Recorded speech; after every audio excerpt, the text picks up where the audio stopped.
একটা মজার কথা আছে এখানে।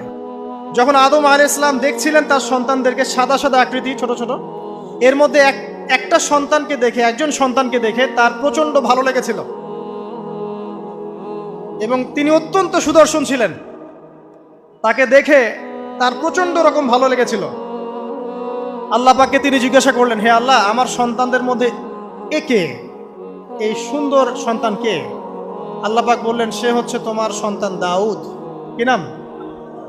দাউদ আলাইহিস সালাম। আর আপনাকে বলে রাখি, আদম আলাইহিস সালামের ব্যাপারে যেমন আল্লাহ পাক বলেছেন আদম আমার খলিফা, ঠিক দাউদ আলাইহিস সালাম সম্পর্কেও আল্লাহ পাক বলেছেন দাউদ আমার খলিফা। বুঝতে পারলেন? কোথায় আছে? সূরা সদ পড়ে দেখেন। ঠিক আদম আলাইহিস সালাম সম্পর্কে আল্লাহ পাক বলেছেন না যে আমি পৃথিবীতে খলিফা পাঠাচ্ছি, ঠিক দাউদ আলাইহিস সালাম সম্পর্কেও আল্লাহ পাক বলেছেন দাউদ আমার খলিফা। ইয়া দাউদ ইন্না জাআলনাকা খলিফাতান ফিল আরদ ফাহকুম বাইনান নাসি বিল হক ওয়া লা তাত্তাবি'ল হাওয়া। আয়াতটা পড়ে দেখবেন, ওইদিকে আমি পরে আসছি।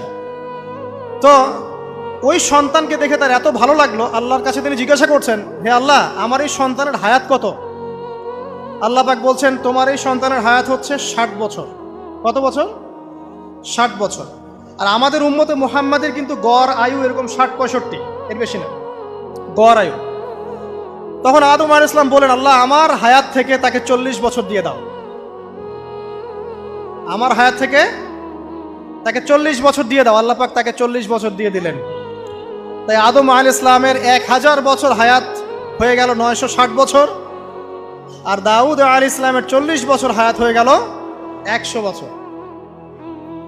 এখন আসেন এই জায়গায় যে আদম আলাইহিস সালাম এবং দাউদ আলাইহিস সালাম দুইজনকে আল্লাহ পাক কি বলেছেন? খলিফা। খলিফা কে? খলিফা কাকে বলে? এটা একটু শুনে নি ছোট্ট করে। সূরা সদ পড়বেন, 24 কি 26 নম্বর আয়াত। আল্লাহ পাক বলছেন, ইয়া দাউদ, হে দাউদ, খলিফার কাজ কি এটা শোনেন। হে দাউদ, ইন্না জাআলনাকা খলিফাতান ফিল আরদ, নিশ্চয়ই আমি আল্লাহ তোমাকে পৃথিবীতে খলিফা করেছি। কি করেছি? খলিফা করেছি। তোমার কাজ কি?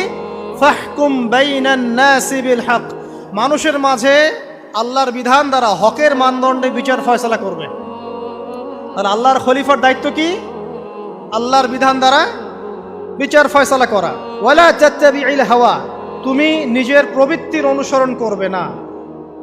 ফায়ুদিল্লাকা আন সাবিলিল্লাহ, তাহলে তোমাকে এটা সরল পথ থেকে বিচ্যুত করে দেবে। ইন্নাল্লাযীনা ইউদিল্লুনা আন সাবিলিল্লাহ, নিশ্চয় যারা আল্লাহর পথ থেকে বিচ্যুত হয়ে যায়, লাহুম আযাবুন শাদীদ, তাদের জন্য কঠিন শাস্তি আছে।